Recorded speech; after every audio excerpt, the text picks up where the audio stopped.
Welcome to Indie Beacon Radio, where creative souls can find help in marketing their creations. You can send questions for each show on Twitter using the hashtag IndieBeacon. Now sit back and enjoy learning about our guest for this show. And welcome to another episode of Indie Beacon Radio. I'm your host, Alan Bourgeois, and today we have with us Mack Little, who has written several interesting books. Let's leave it at that because they are quite a mix of books. Welcome, Mack. We're glad you're here. Hi, nice to be here. Now, you have 4 books. One of them, I can't even pronounce the correct name of, Progeny, Unto the Mother, Unholy Spirit, and Love and Peace. Which is the first of the books? Because it seems like you're still working on a couple of them. Right. The first one is Progeny. It's the incipient tale of Zen learning how to deal with her dark inheritance and fitting in with a new breed of society. And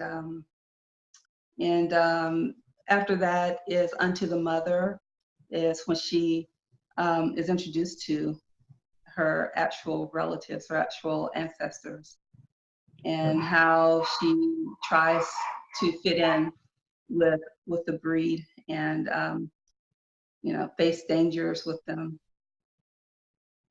Well, Progeny, I want to start with that since it is the first one. She's a doctor, a daughter, a lover, a warrior, and not quite human. What does that mean? Right. It means that ever since Zen was a little girl, she knew she was different. She had these dark powers that she struggled to hide, to sublimate, because she had superior strength. She has this craving for violence. She's preternaturally smart, fast, and she's having to hide these gifts so that she can fit in with human society. Her father is trying to hide her from the people of her breed, because if they find out about her, it could put her in danger. So he's preparing her for the day that she'll ultimately have to face these creatures. So, okay, now he's preparing her, but you also have this book, an ancient book that helps her discover who she is and things of that nature. But as you mentioned, it doesn't quite help her defeat them. How does, between the book of discovery and the relationship, learning how to, go through the wars, the battles, and all this stuff, how does she, or does she, actually defeat these things? She doesn't actually defeat them, but she does come out alive, barely. She's still learning. She doesn't. Her mother. She's. Let's see. How can I put it? She's learning how to harness her powers, and she doesn't know how to kill the scions, or my version of vampires. She doesn't know how to kill them, although that's what her calling is going to be. And she kind of muddles her way through it and almost gets killed towards the end. But yeah, so she doesn't actually defeat them. It's an ongoing battle, and not just with herself, because now these powers that she's been taught to hide, and all these powers she's been taught to hide, now she has to use them, and she's afraid and she's unsure, but she really she's always craved the violence, so she's kind of losing herself to some of the darkness that she's inherited. Now, it's interesting she's inherited darkness, because most of us just deal with the darkness that we discover on our own and stuff. But she's got her own set of darkness that is, I'm sure, quite different than ours. Is that right? Mm-hmm. How would you describe her darkness versus human darkness?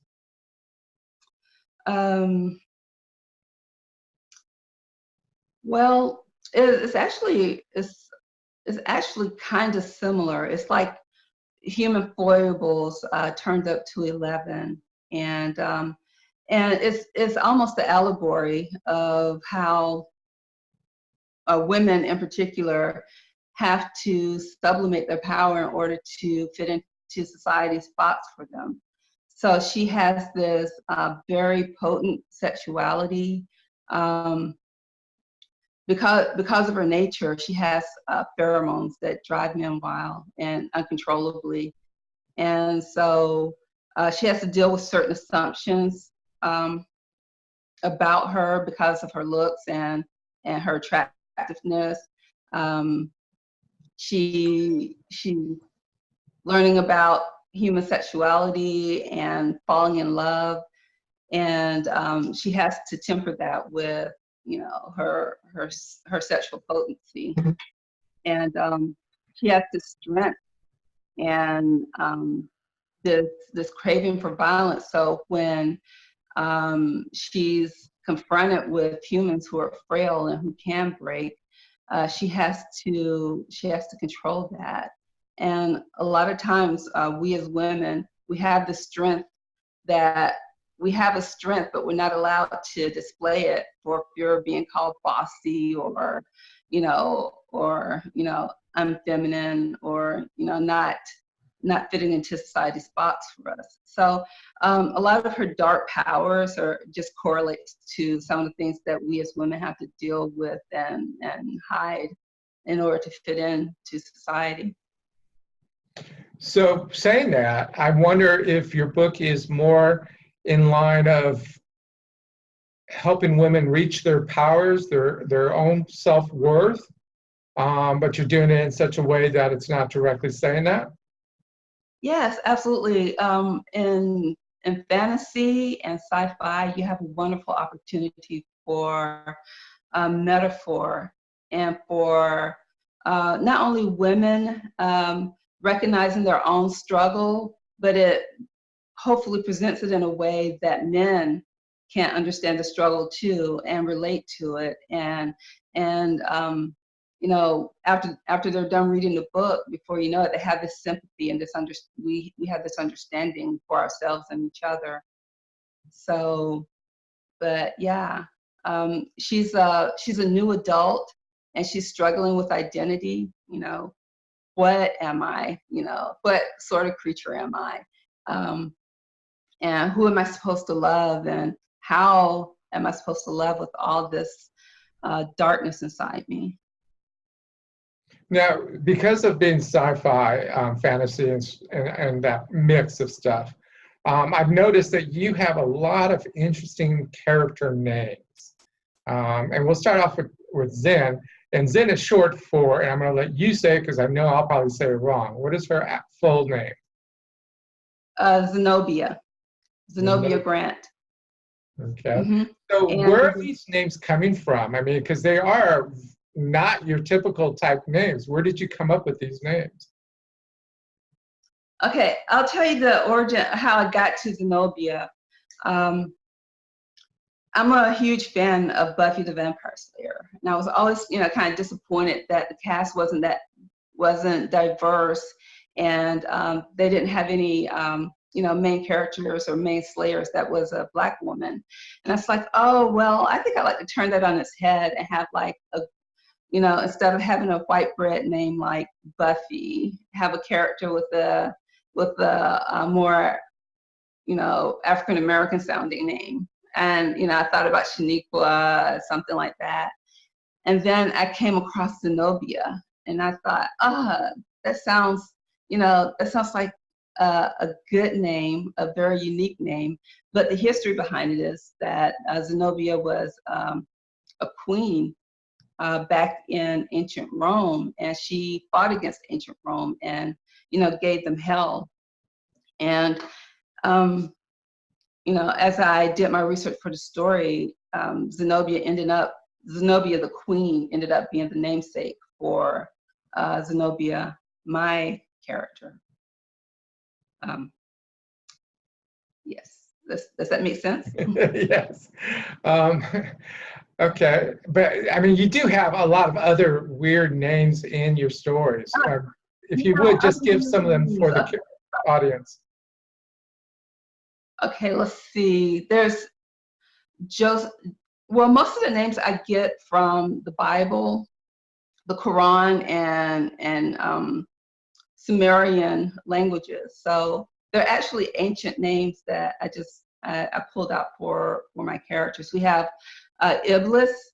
Iblis is from the Quran. He's a genie, and he's the Bible's equivalent for Satan. He before man was formed, genies were ruled the world. They owned the earth, but they were arrogant. They were, disrespectful of God. Everybody but Iblis. So God raised Iblis to Jannah, to heaven, and he lived among the angels. But he would not bow down to men when men began to walk upright. So he was cast out of heaven, and he took on that role of Satan, of tempting Adam and Eve in the garden. What I found interesting about him was that he can be redeemed, unlike Satan in the Christian lore, I guess. Let's see, who else? Josephus. Joseph is one of my main antagonists, but in the book of Makeda, he's called Josephus, and that's based on a real character. He was a historian and a record keeper in Roman times for the Roman. He was a Jew, and he worked for the Romans, and he recorded the story of Sheba and her visit to Solomon, and he actually renamed her Nicole in his books. And I thought, well, he was, Solomon happened a long time before the Roman Empire. And I'm like, whoa, maybe he could be a vampire too,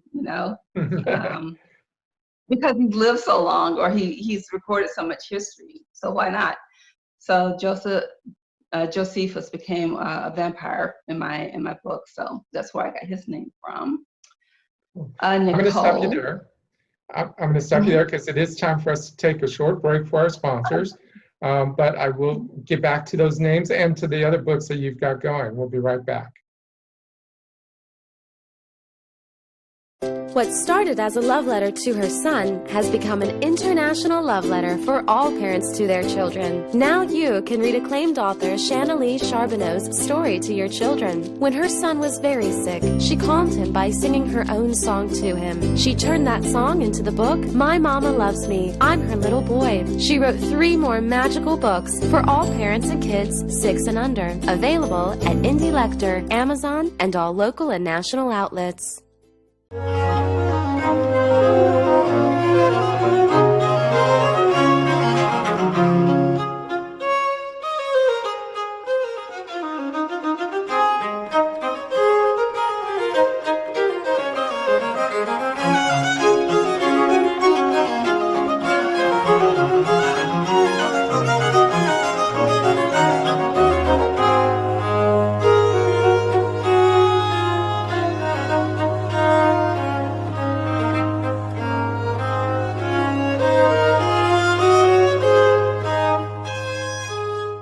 Hello, I am the author and poet Denise Bryson.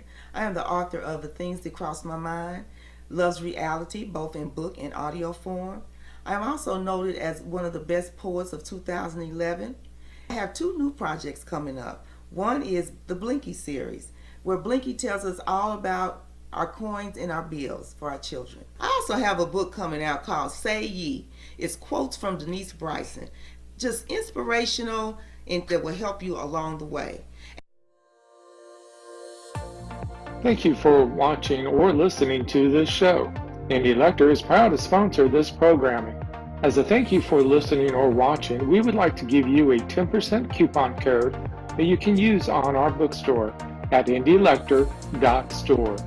Use coupon code video19. Again, that's indielecter.store, coupon code video19 for a 10% discount on any purchase. Thank you. Welcome back to Indie Beacon Radio. Don't forget to like us, follow. And welcome back to another episode of Indie Beacon Radio. I am your host, Alan Bourgeois. We do have with us Mack Little. She's been talking about her variety of books that she's written, which is in the mixture of fantasy sci-fi, Progeny, Unto the Mother, Unholy Spirit, and her fourth book she's working on. We were talking in the last episode about the uniqueness of the names and stuff. And you mentioned something that I want to kind of bring up because it's interesting to hear. And I've studied various religions because you mentioned the Quran, you mentioned the Bible, Christianity and the Muslim aspect, Islam, excuse me. Why the diversity? Why the mix in that? Well, basically, I grew up, very religious and, very, very in tune with the Bible, its infallibility. But as I grew and as, I learned more about the origins of the Bible and where it came from, I realized it was just, it was collected stories and collected lore and mythologies to, explain the world we live in. And of course, the Bible was my springboard, but then I realized that the demons that we see in the Bible were come from Hebrew lore, and from Hebrew lore that came from Samaria, and so as I researched the characters and their origins, then it took me to all these places, to Samaria. And because I wanted to use jinn as one of my creatures, that took me to the Quran. That's where I learned about jinns, their origin, and their nature. And so that it was a springboard. So I was searching for supernatural characters that we are familiar with, and so it's really more about the characters versus the actual religious aspects of those two items. Right. But in the process of writing the stories with these characters in it, I had the opportunity to explore the religions, and I conflated them to a point because they all come from the same source. So, yeah. Yeah, and that's one thing I've always found interesting about all the religions. If you boil it all down to the core, they all have the same thing, which is fascinating. A lot of people just don't, for whatever reason, want to accept that. But anyways, this is not a religious show, so we'll move on. You have one of your books, and we're going to talk real briefly about it because it is a book in progress. So tell us about your newest book, because you mentioned you're changing the name, so I'm not going to say the current name. What is the new name you're working on, and tell us about the story? It's The Daughter of Hades, and it is about a mulatto slave who is escaping from bondage, and she is rescued by a pirate ship and taken to a maroon, a colony of escaped slaves in Jamaica. And it's a historical romance, and so one of the pirates that she meets, she falls in love with, and it's their struggle to retain their freedom as the master, searches for them and tracks them, and try to bring her back into bondage. And I'm really enjoying this because I'm learning a lot about African history, pre-colonial Africa, and the effects of colonialism on that continent, and the effect of on our identity in the New World. And so that's very exciting. And also the Society of Pirates. I'm learning about pirates, but what really turned me on about the pirates was that they were a very inclusive society. You had people from all walks of life, all ethnicities, and races, and they all worked together, and they did so in a democratic manner before democracy even existed. And they were the they were the product of an unfair mercantile system, and they kind of leveled the playing field for unfair trading practices from the European countries. So there's a lot. I mean, there's a lot to unpack there. There's a lot to explore, and yeah. So I have a lot of fun writing that one. And when do you anticipate it being ready to publish? Oh, I'm finishing it up. I expect to have it finished within the next week or so. I'm finishing the second draft. It should be done within a week or so, and then I turn it over to the publishers, and hopefully it'll be out by March or April of next year. Good, good. It does sound like there is a lot to unpack, because you have not only, as you were saying, the slave aspect and the colonialism, but then the pirates. I mean, that is just two different worlds colliding there. So it sounds like there's a lot going on. Right, and there's a lot we haven't heard about. And my main character, I call her Denny. She's from Barbados, and her mother is Irish. She was an Irish indentured servant working on the same plantation as her father, who was an African warrior who was brought to the Indies as a slave. And that was interesting, learning about the Irish and their dynamics with the British at that time. And yeah, so yeah, there is a lot. There's a lot. It sounds like you've got enough going on that you might end up with a second or third book related to this. Do you? Oh, absolutely. I already have the second book written, because it started out as a story about Ami, a free slave.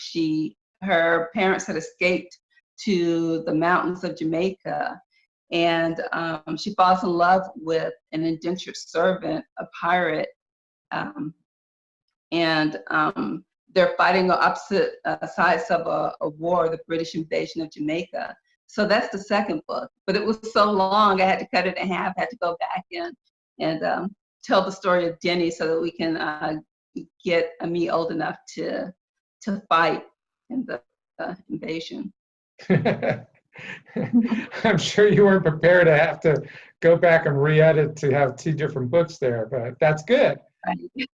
And Yeah. a lot of good material to go down. We have just about a minute left of this episode. Do you have any other books that you're working on?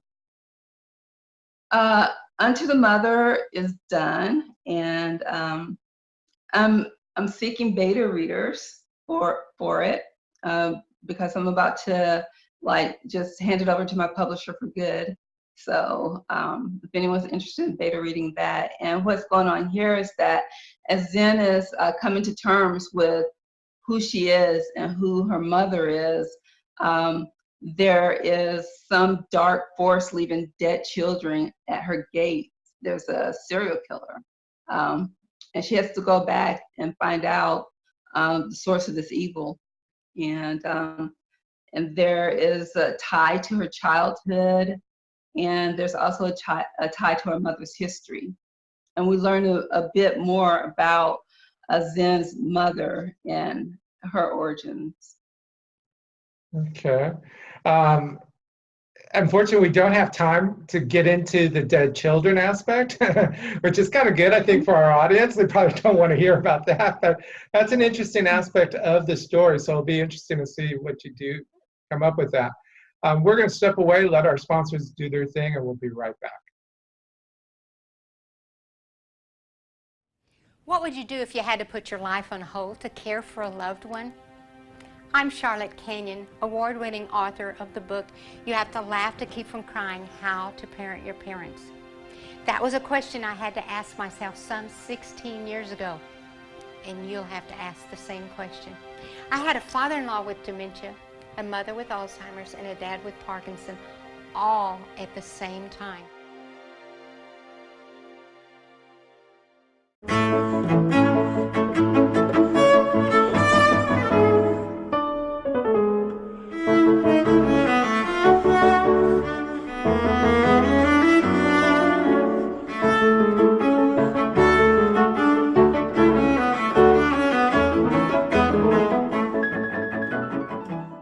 What would you do if you found out everyone on the town council were thieves and murderers? That's what happened in Bandera, Texas in 1873. John Cruder was the marshal, yet he needed to operate outside the law in order to balance the scales of justice. He is the Midnight Marauder. You can find his books on Amazon.com and TopWesterns.com in paperback, digital, and audio.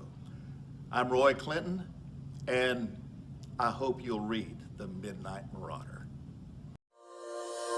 Welcome back to Indie Beacon Radio. Don't forget to like us, follow us, or subscribe to one of our many channels. Now, here is your host for today's show. This is your host, B. Alan Bourgeois. Welcome back to the final segment of this show. We have with us Mack Little, who's been talking about her fantasy sci-fi stories, which start off with 3. Now we have also talked about her other 2 that are working in the progress. But in the last episode, she mentioned something about beta readers. How can people find you or reach out to you to become a beta reader for your books?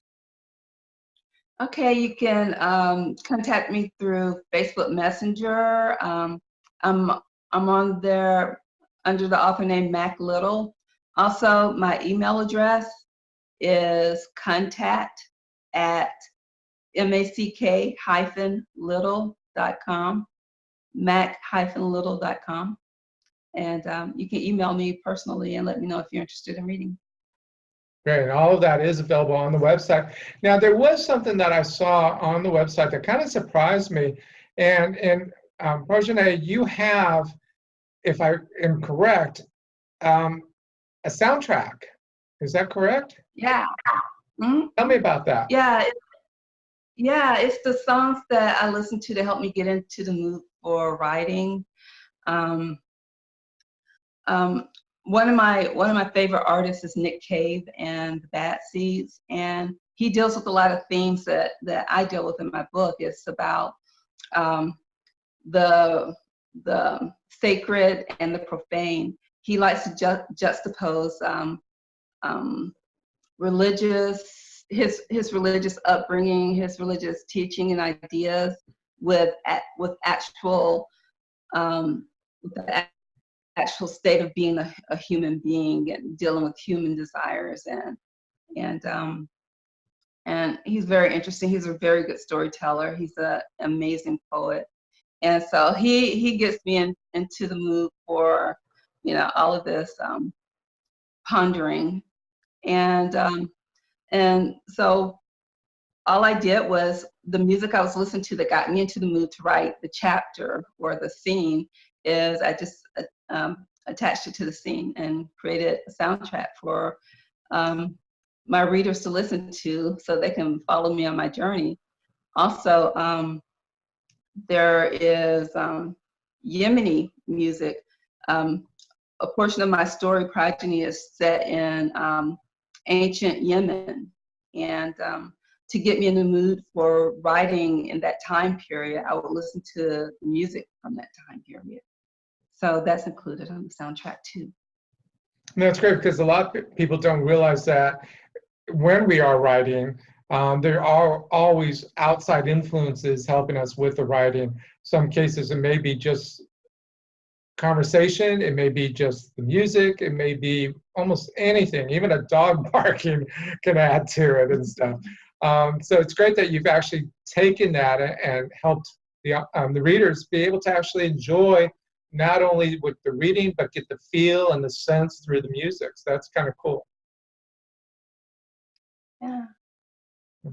We have just about a minute left. I want to again repeat, Mack has been on our show before, and we actually in the last show talked a lot about your travels and stuff. So I hope people will check out her previous show with us to learn more about Mack. You can look at Indie Beacon website and or our new website, authorsmarketingguild.com, and we have our past shows on there. So definitely look for Mack's previous show.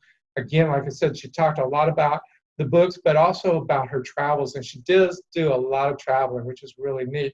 Mack, if you would, real quickly, let people know again how they can reach out to you to become a beta reader and also your website. Okay, my website is www.mack.little.com.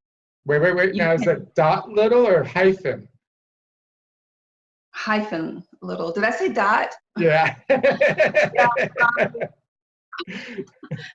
it's mack-little.com, and the email is contact@mack-little.com. Great. I want to make sure we get the right people to you, so I didn't want to miss out on that. So thank you, Mack, for being with us. I greatly appreciate it, and you enjoy your time. We look forward to seeing your new books. Okay, thank you, Alan. It was awesome.